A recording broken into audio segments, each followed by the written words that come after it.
नमस्कार दोस्तों, आपको मेरे चैनल में हार्दिक स्वागत है। और आज आपको शेयर मार्केट से जुड़ी एक ऐसी खास खबर बताने जा रहा हूं कि जिसमें एक शेयर ने पूरे शेयर मार्केट में हलचल मचा दी है। सभी का ध्यान उसने आकर्षित किया है और हर कोई चाहता है कि उसका शेयर खरीद ले। परंतु आपको यह नहीं मालूम होगा कि यह बहुत ही पुराना शेयर है और बहुत ही पुराना ग्रुप है, जो कि आज़ादी के समय के से ही पहले की यह ग्रुप है और इसने बहुत ही मजबूत पैठ मार्केट में बनाई हुई है। और इस कंपनी को एक ऐसा ऑर्डर मिला है जिसकी वजह से इस शेयर में हलचल मची हुई है। आज हम उसी शेयर के बारे में पूरी जानकारी जानेंगे कि उसकी शेयर होल्डिंग क्या है, प्रोमोटर्स की होल्डिंग कितनी है, इसका प्रॉफिट लॉस वगैरह क्या हुआ है, और यह कंपनी करती क्या है और इसका बैकग्राउंड क्या है, उसके बारे में पूरी डिटेल है। यह किसी भी तरह की रिकमेंडेशन नहीं है, ना कोई वो है कि आपको ये शेयर खरीदना है। ये आप जब भी शेयर खरीदें तो आपको अपने फाइनेंशियल एडवाइजर से सलाह लेनी है। तो चलिए चलते हैं, अपना वीडियो शुरू करते हैं और जानते हैं वह ऐसी कौन सी कंपनी है जिसके बारे में आज आपको बताऊंगा। तो वो कंपनी का नाम है किर्लोस्कर ऑयल इंजन लिमिटेड, जिसके बारे में बहुत ही बड़ी खबर फैली हुई है। तो सबसे पहले आप अगर जानना चाहेंगे तो उसके अंदर क्या हुआ है, तो मेन मुख्य कारण यह हुआ है कि किर्लोस्कर ऑयल इंजन आज 20% की अपर सर्किट बंद हुआ है, क्योंकि एआई डाटा सेंटर का ऑर्डर उसको मिला हुआ है। यह जेवी फाइनेंशियल जो है उसने इसका टारगेट प्राइस 22% से बढ़ाया हुआ है। तो यहाँ कोई मेरी रिकमेंडेशन नहीं है, इसलिए आपको अपने उसके हिसाब से ही खरीदना है और करना है। तो इसमें यह बताया गया है कि एक ऐसा ऑर्डर जो कोयल किर्लोस्कर ऑयल इंजन, मतलब ठीक है, KOEL यानी किर्लोस्कर ऑयल इंजन लिमिटेड ने कहा है कि उनको एक ऑर्डर मिला है 192 megawatt power generation capacity for hyper next नाम की कंपनी से मिला है, जिसकी 96 यूनिट है। टोटल 2500 kVA और premium dual core power system ये बनाने का इनको ऑर्डर मिला है, जिस वजह से इस शेयर ने आज ये देखिए अपर सर्किट लगाया हुआ है, यानी 398 पर शेयर ये बढ़ा हुआ है। कुल मिला के अगर आप देखोगे तो इसके अंदर ये बताया गया कि the development will support hyper next is AI enabled. मान सारा जो भी हाइपर नेक्स्ट कंपनी जो है उसका जो भी AI का डाटा है वह सारा का सारा इसके द्वारा बनाया जाएगा। जो डाटा सेंटर इंफ्रास्ट्रक्चर जो बनाया जाएगा वह सब बनाने का ऑर्डर इनको मिला हुआ है।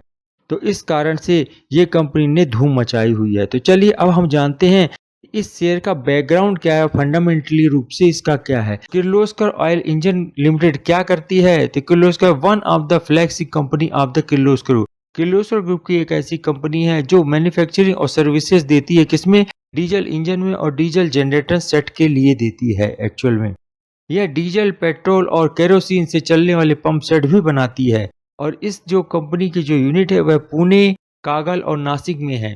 अब ये डाटा एंट्री का जो AI का बनाया गया है उसके लिए भी ये बैकअप प्लान भी अब करने लग गई। तो चलिए अब देखते हैं इसका चार्ट क्या कहता है। चार्ट देखिए, एक साल का अगर आप देखेंगे तो ये पूरा बुलिश जोन में दिख रहा है, अपर उस पर चल रहा है। इसका देखिए 50 जो DMA है वह 1764 रुपये 62 पैसे है और 200 DMA है 1391 रुपये 74 पैसे का है। और इसमें अगर आप डिलीवरी देखेंगे तो ये डिलीवरी बेस 56%, 54% यानी 50% से ऊपर ही इस शेयर की जो डिलीवरी उठाई गई है। और आगे इसका एनालाइज देखते हैं। Company has deliver good profit growth of 25%, 25.4% यानी 25% समझ लीजिए लगभग। ये 5 साल का इसका ग्रोथ है।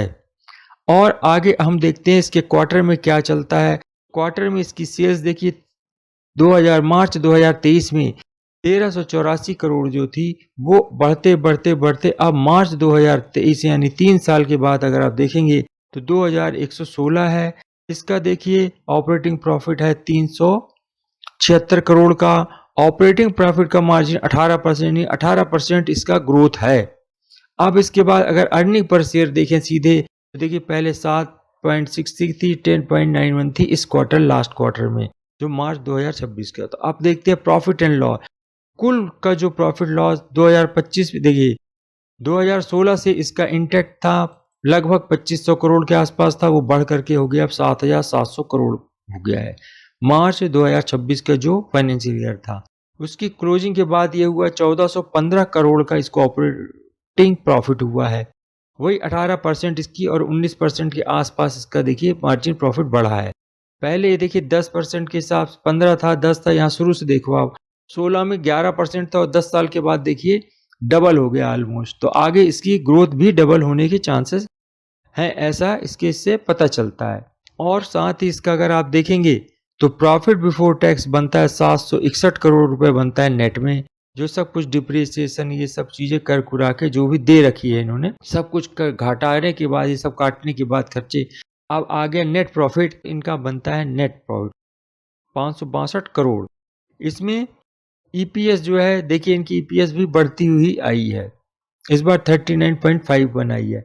अब आते हैं बैलेंस शीट देखते हैं। बैलेंस शीट में देखिए इक्विटी कैपिटल तो आप छोड़ दो जो भी है, रिजर्व मेन होता है कंपनी का देखना। तो रिजर्व देखिए 3591 करोड़ का है, लेकिन इसके सामने इन्होंने डेप्ट जो लेगा 5374 करोड़ ले रखा है। फिक्स एसेट इनकी 1415 करोड़, अगर ये और ये मिला दिया तो लगभग 5000 करोड़ के आसपास इनके पास है। क्यों? रिजर्व 3591 करोड़ और 1415 करोड़ फिक्स एसेट है, तो अगर ये दोनों जोड़े तो लगभग 5000 करोड़ के आसपास, तो लगभग मतलब डेप्ट के आसपास डेप्ट तो है, बट इतनी बड़ी कंपनी जो कि कितने करोड़ की है, 35,000 करोड़ के लगभग 34,728 करोड़ की कंपनी है, तो उसके सामने ये छोटा सा जो डेप्ट लिया हुआ है, ये आगे चल के मतलब कंपनी का ठीक होगा। तो अब आगे देखना हमको इन्वेस्टर कि इसके जो प्रोमोटर हैं उनके पास होल्डिंग कितनी है। तो इनकी 41% 41.23% 23 में थी, जून 23 में, वही मार्च 2026 में 41.08%, यानी इन्होंने होल्डिंग बेचा नहीं है, कुछ नहीं किया, सेम उनके पास है।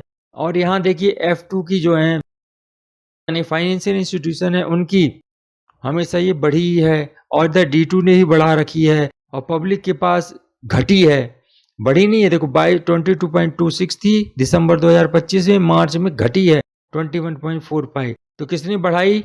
ये देखो F2 ने बढ़ाई, यानी विदेशी संस्थागत। तो इस तरह से देखा जाए एनालिसिस था। जो आपको पसंद अगर आया है तो वीडियो को लाइक कर दीजिएगा, और ऐसे ही किसी भी स्टॉक के बारे में जानना चाहते हैं तो उसको कमेंट बॉक्स में लिख दीजिएगा, तो उसके बारे में मैं वीडियो आपको बता दूंगा। और यह वीडियो ज़्यादा से ज़्यादा शेयर करिएगा, और पहली बार मेरे इस चैनल पे आए तो चैनल को सब्सक्राइब करके जरूर जाइएगा, और बेल आइकॉन भी प्रेस कर दीजिएगा। धन्यवाद।